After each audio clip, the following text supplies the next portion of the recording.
하십시오.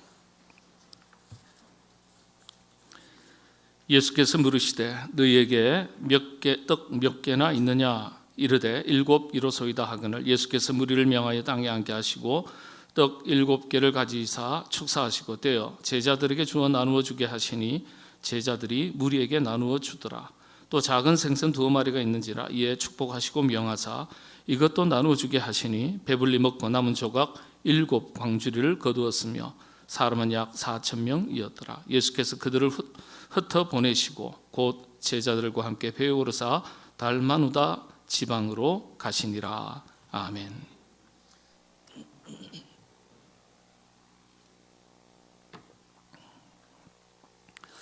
사람이 바뀐다는 게 참 쉬운 일이 아닌 것 같습니다.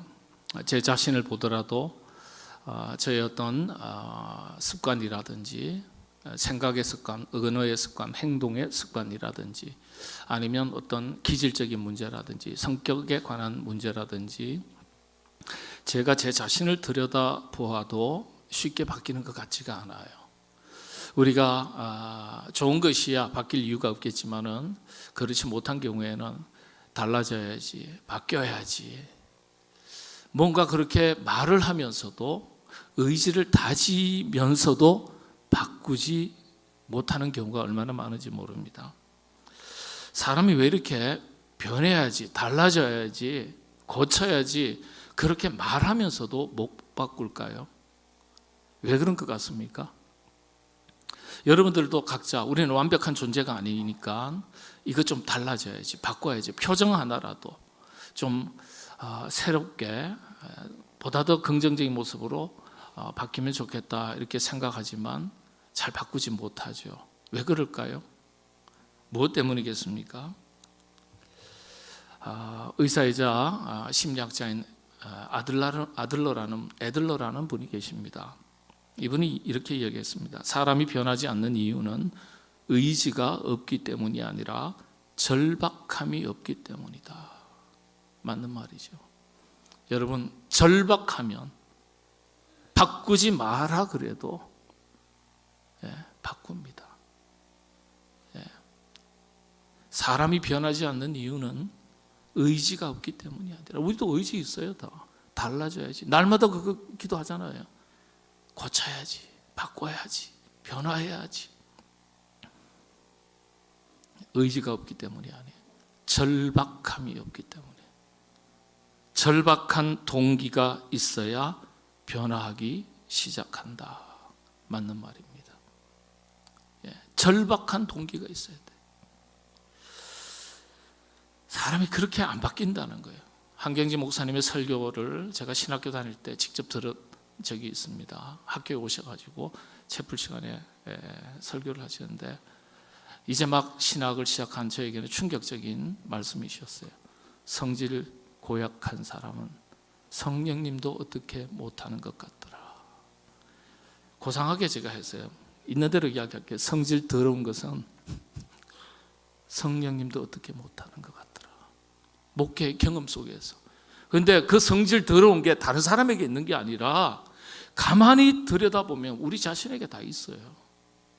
그러니까 다른 사람을 비춰볼 말씀이 아니라 우리 자신을 비춰볼 말씀이죠. 사람이 그렇게 잘 안 바뀌어요. 주님과 함께 3년의 공생애를 했던 살았던 12제자 정말 바뀌지 않았습니다. 인간이 얼마나 변화되지 않는 존재인지 극명하게 보여주는 하나의 케이스, 예라고 할 수 있습니다. 십자가 사건을 통해서 알 수 있습니다. 모두가 다 사도 요한 제자 요한만 남기고 뿔뿔이 다 흩어졌습니다. 도망갔습니다. 생명을 지키기 위해서. 두려워서. 그냥 도망친 것이 아니라 세속으로 되돌아갔다. 그렇게 말합니다. 믿음이 있는 것 같으나 그 믿음이 온데간데 없어진 걸 말합니다. 세상의 두려움 속에서. 우리가 다 믿음이 있는 것 같지만 진짜 믿음이 있는지 없는지는 언제 알 수 있습니까? 환난을 닥쳐봐야 알아요. 큰 시험과 도전과 역경에 맞닥뜨려 봐야 알아요. 그때서야 진짜인지 가짜인지 안다는 거예요. 그런데 그런 12 제자들이 죽음을 두려워하지 않고 복음을 전하는, 목숨까지 던져서, 12 제자 중에서요, 어떤 제자는 펄펄 끓는 물, 기름이라고도 하고요, 물이라고도 하는데 그 가마솥에 빠뜨려서 순교를 당했습니다. 그 다음에 이 피부 급지를 다 벗겨져서 피부가 벗겨져서 순교당한 제자도 있고요. 베드로 같은 경우 내가 어떻게 주님과 같이 십자가에 그 같은 모습으로 생을 마칠 수 있겠느냐, 나를 십자가에 거꾸로 못을 박아달라. 제자 베드로는 십자가를 거꾸로 매달려서 순교를 당했습니다. 도마도 그랬고요. 모두가 다 오직 사랑의 사도라고 일컬음을 받는 사도 요한만 자연사였습니다. 그런데 말년에 그도 파트모스 섬에 유배를 당해서 극한의 상황 속에서 살다가 생을 마쳤습니다. 100세가 넘었거든요. 역시 장수하시려면 몸과 마음과 영의 건강을 담보하는 것은 사랑입니다. 여러분들 더 많이 사랑하고 살아가시게 되기를 바랍니다. 사랑하는 사람이 건강한 거예요. 그런데 이 12 제자들이 그렇게 예수님의 십자가 죽음 앞에서 모두가 도망갔던 12 제자, 3년 동안 수많은 기적과 이적, 바다 물 위를 걸으셨던 주님, 그리고 또 죽었던 사람들을 살려내셨던 그 놀라운 사건들을 기동량으로 들은 사람들이 아니에요. 눈으로 직접 본 사람들이에요. 그 현장에 생생하게 함께 있으면서 목격한 사람들이에요. 예수님께서 제자들에게 내가 십자가에서 장차 죽을 것인데 머지않아, 그러나 3일 뒤에 다시 부활하게 될 것이다, 제자들에게 3번이나 설명을 하셨어요. 그러면은 제자들은 죽은 나사로도 살리셨죠. 그러니까 그런 줄 알고 하나님의 특별한, 예수님의 특별한 뜻이 계셔서 그런 계획이 있으시구나, 그걸 생각하고 십자가에 달려가 죽으시는 예수님의 모습을 보지만은 3일 뒤에 다시 부활하실 것이다, 죽었던 사람도 살리시는 주님의 능력을 이미 체험했으니까 얼마든지 그렇게 생각할 수 있을 텐데 주님의 십자가 앞에서 두려워하고 주님을 배신하고 부인하고 다 떠나버립니다. 이게 우리의 자화상이라는 거예요. 그런데 그런 제자들이 목숨까지도 버리면서 죽음 앞에 두려워하지 않고 순교 현장까지 나아갔던 사도들로 변화될 수 있었던 사건이 어떤 사건이냐, 바로 오순절 마가 다락방 성령 강림 사건, 임재 사건이죠. 이 사건 이후에 제자들이 완전하게 달라집니다. 그래서 사람을 근본적으로 바꾸는 힘이 지식에 있지 않다는 거예요. 사람을 근본적으로 바꾸시는 분이 성령 하나님, 성령님이시라는 거예요. 지식이 사람을 바꾸는 것이 아니라 성령님이 사람을 변화시킨다는 거예요. 그래서 여러분들 진리의 영 되신 하나님의 말씀을 늘 가까이 하는 것이 필요합니다. 왜냐? 이 말씀을 통해서 우리가 지식을 더해가는 것이 아니라 하나님의 말씀을 통해서 말씀이 살아 운동력이 있어서 우리의 골수까지도 쪼개는 힘을 가지고 있는 이 말씀이 성령님의 역사심을 통해서 우리를 변화시키는 거예요. 그래서 말씀을 늘 가까이 하실 때 지식적으로만 말씀을 가까이 하시는 것이 아니라 이 말씀 속에서 나를 향하신 하나님의 뜻이 무엇일까? 내게 들려주시는 하나님의 음성이 무엇일까? 그 말씀을 가지고 기도할 때 이 내면 세계에 벌써 내주하시는 성령님께서 우리에게 영적 귀를 열어주시고 성령의 음성을 듣게 하시는 겁니다. 그래서 영적 귀가 닫힌 사람은 그 성령님의 세미한 음성을 듣지 못하는 거예요. 영적인 세계의 법칙입니다. 여러분들은 영적 귀가 열려서 하나님의 말씀을 보시더라도 그 말씀을 통해서 하나님의 음성을 들으시고 그 음성 가운데 여러분의 삶이 더욱더 힘을 얻는 그런 신앙의 삶, 믿음의 삶을 살아가신 여러분 되시기를 바랍니다. 하영조 목사님 이미 고인이 되셨습니다만 제가 여러 차례 만날 기회가 있었습니다. 미국에서 제가 모시고 또 이렇게 여러 군데 다닐 일도 있었고, 제가 목회의 뜻을 두고 공부를 하는 가운데 한국에 목회를 하고 싶습니다. 이랬을 때 또 그 온누리교회 와서 나랑 같이 사역을 하자, 그렇게 말씀도 하셨습니다. 그때 저에게 들려주셨던 말씀이 있습니다. 하영조 목사님은 개척교회를 하실 때 어디에서 시작했습니까? 당신의 집에서 성경 공부 모임을 통해서 교회를 시작하셨어요. 제자 훈련하셨습니다. 그래서 긴 세월 동안 제자 훈련에 집중하셨더니 하영조 목사님께서 저에게 2000년도에 분명하게 말씀하셨어요. 2000년 이후에 성령 사역으로 목회 방향을 완전하게 수정하기로 결정했다. 수정하게 된 배경을, 이게 목회 철학을 바꾼다는 게 참 쉽지 않은 일이거든요. 뭐 세상적인 언어적인 표현으로 한다면 신념에 관계된 문제이기 때문에 그 바꾸기가 어려워요. 그런데 바꿨다는 거예요. 수정하게 된 배경을 저희가 알려주셨는데, 그렇게 성경 공부를 시작해서 가정에서부터 성도들이 한두 사람이 모여서 지금의 그 당시에 온누리교회가 되었는데, 제자 훈련에 그렇게 힘을 쏟고 제자 훈련을, 소그룹 훈련을 열심히 했지만 결론은요, 사람이 안 변하더라는 거예요. 사람이 안 변해요. 네. 지식은 인간을 교만하게 한다는 말이 있죠. 네. 사람이 안 변하더라는 거예요. 오히려 내면의 영혼의 세계에 영적인 변화가 없이 지식만 더하면 이 지식이 무기가 될 수 있습니다. 무기가 될 수 있어요. 네. 도구가 되는 것이 아니라, 신앙생활에 그런 긴 세월의 연조와 다양한 섬김이 있었어도 어느 순간 그 사람이 변하지 않는 그 기질을 자주 보게 되었다는 거예요. 그래서 제자 사역이 아니라 성령 사역으로 바꿨다는 거예요. 예수님의 12제자 3년 동안 공생의 시절에 그렇게 변화될 줄 알았는데 안 바뀐 것처럼, 오히려 오순절 마가다락방 성령님께서 뜨겁게 임재하셨던 그 사건으로 인해서 송두리째 바뀌었던 것처럼, 사람이 영적으로 거듭나고 성령님의 임재를 통해서 거듭날 때 이전에 쌓아왔던 수많은 이 성경의 지식들, 믿음의 지식들이 이제 훌륭한 복음에 의해 도구로 바뀌더라는 거예요. 그래서 성령 사역으로 바꾸게 되었다. 성령님의 임재를 깊이 체험할 때 사람이 바뀌더라는 거예요. 그래서 그 바뀐 목회 철학을 바꾸게 된 그 배경을 저에게 설명을 해 주셨습니다.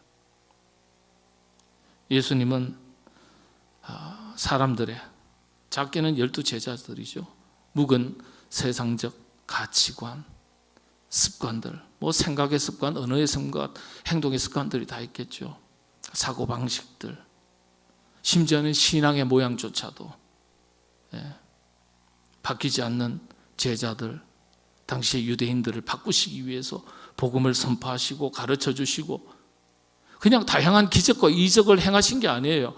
그 이적과 기적의 이면에는 또 다른 강력한 메시지가 있는 거예요. 그렇게 행하신 겁니다. 그런데도 참 안 변해요. 말씀드린 대로 대표적인 게 12제자예요. 12제자가 안 바뀐다는 것은요, 일반적인 사람들이 바뀌는 것이 얼마나 어려운지를 단적으로 보여주는 예입니다. 안 바뀌어요.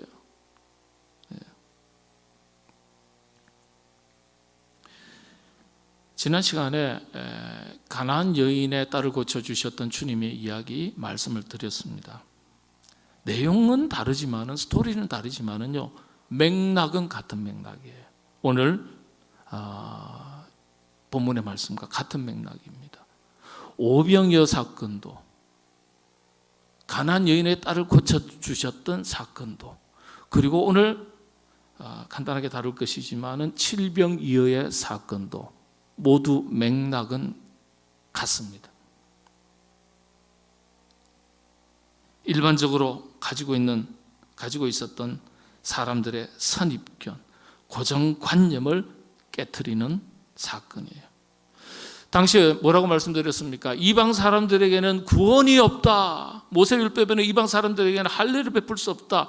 이게 수천 년간 내려왔던 유대 사람 이스라엘 백성들의 변함없는 신앙 원칙이었어요. 고정관념이었어요. 그래서 이방인들을 바라보는 선입견들을 그들이 가지고 있었어요. 이걸 깨트리시는 이야기예요. 가난 여인의 딸을 고쳐주셨던 이야기가. 그리고 놀랍게도 오병이어도 마찬가지. 그런데 오병이어보다는 영혼 구원과 복음의 사건의 기준에서 볼 때는 칠병이어가 더 귀중한, 더 뜻깊은 이야기입니다. 그런데 우리 한국 교회에서는 칠병이어 사건에 대해서 이야기를 하면요, 이 칠병이어가 성경에 있는 이야기인 줄 모르는 분들이 의외로 많을까요? 적을까요? 많아도 무지하게 많아요. 모르는 분들 숱합니다. 칠병이어 그러면 그게 그런 얘기가 오병이어지 자기 잘못한 거야. 오병이어야 오병이어. 아니요, 칠병이어가 있습니다. 그런데 똑같은 사건을 놓고 복음이라는 영혼 구원이라는 관점에서 볼 때는 칠병이어가 더 중요한 겁니다. 이걸 한국교회 성도들이 모르는 것은 목회자가 안 가르쳤기 때문에 모르고요. 또 하나는 여러분이 성경을 안 읽어서 모르는 거예요. 둘 중에 하나입니다. 이런 것들은 잘 아셔야 돼요. 왜냐? 다음 달 마지막 주에 성경 퀴즈 되겠으니까. 자, 내용은 비슷하지만 오병이하고 메시지는 전혀 다른 내용이에요. 살펴보겠습니다.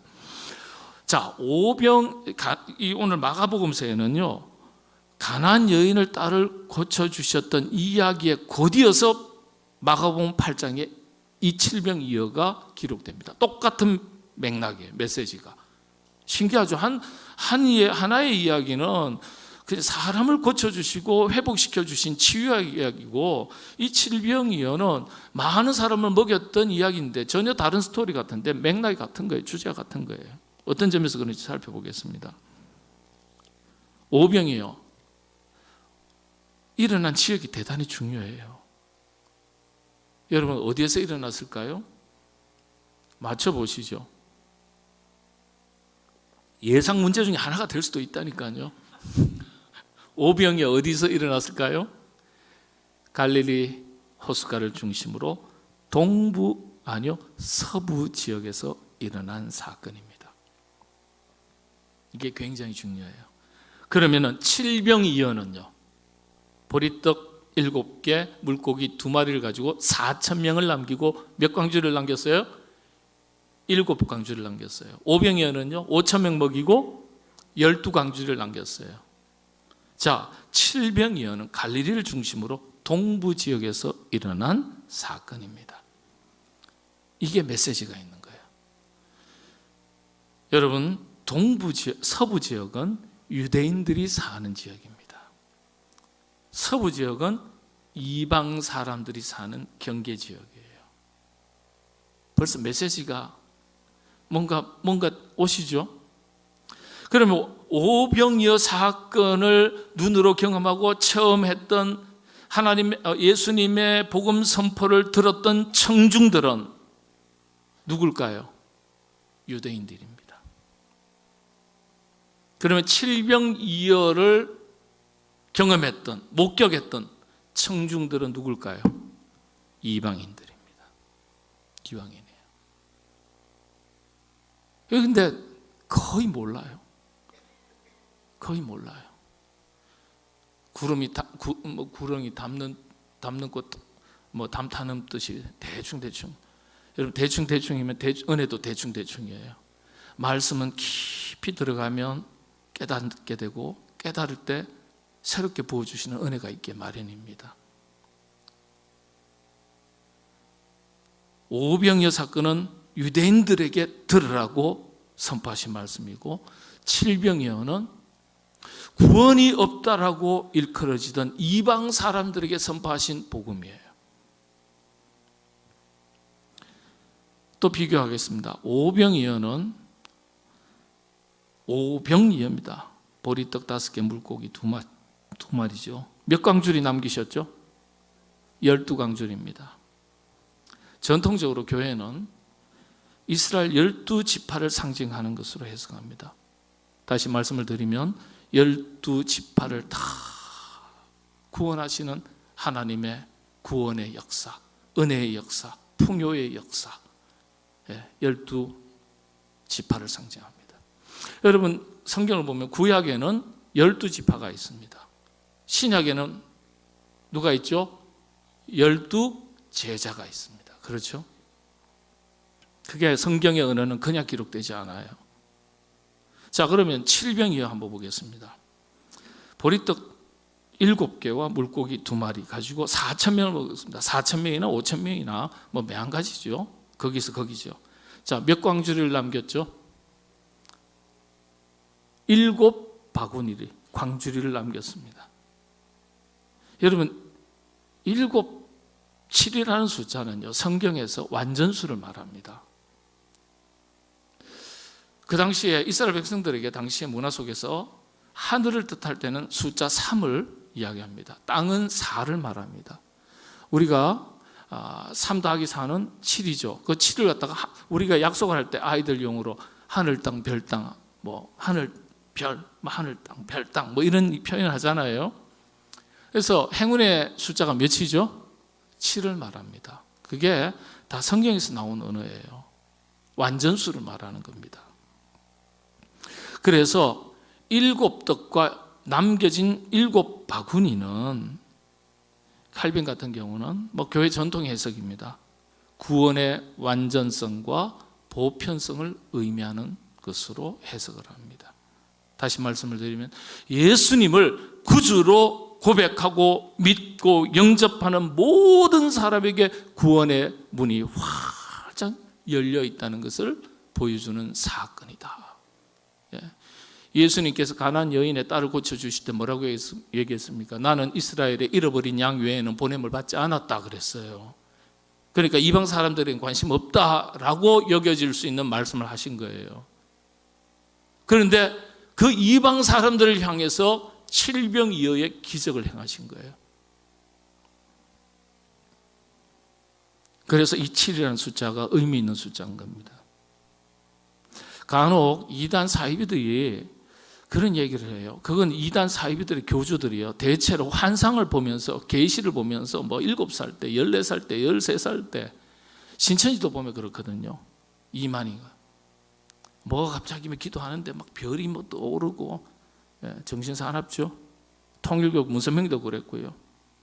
여호와 증인 그 여성이 막 뭐 두루마리가 쫙 펼쳐지는데, 이미 기록된 하나님의 특별 계시가 다 있는데, 성경이 있는데 뭔 또 다른 막 두루마리가 성경에 없는 내용이 펼쳐지는데, 기가 차서. 근데 그런 말을 들으면 또 현혹되는 성도들이 있어요. 여호와 증인 신천지에서 뭐라 그럽니까? 구원받은 숫자 임박힌 증표를 받은 사람이 14만 4천 명인데 당신이 거기 들어갔는지 안 들어갔는지 모르지 않냐고, 들어가야 된다고 막 몰아세워요.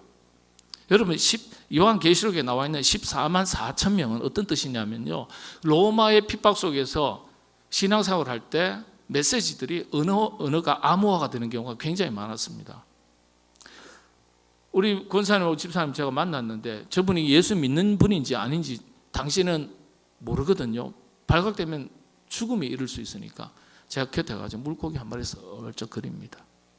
그러면 그분이요, 안에다 글씨를 써넣어요. 예수 그리스도는 하나님의 아들, 우리의 구주이십니다. 이 문장의 각 단어의 첫 글자를 싹 떼가지고 조합을 하니까 놀랍게도 익수스라는 단어가 만들어져요. 익수스. 익투스라고 말하기도 하지만 익수스라고 그럽니다. 물고기라는 뜻이에요.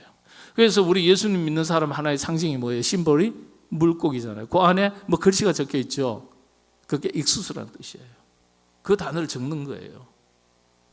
그래서 서로가 예수 믿는 크리스찬인 것을 알고 그때부터 대화가 시작이 되는 거예요. 위험한 시대니까. 하늘을 가리킬 땐 3, 땅을 가리킬 땐 4, 여러 가지 상징들이 많아요. 그런데 강조할 때 이 성경의 언어적인 습관이고 우리 한국에도 있죠. 만세 이창하겠습니다 하는 소리 들어보셨습니까? 그런 거 없어요. 만세 삼창이에요. 그렇죠? 주여 삼창하시겠습니다 그러잖아요. 그런 것처럼 이스라엘 문화 속에서도 강조할 때 3번 반복합니다.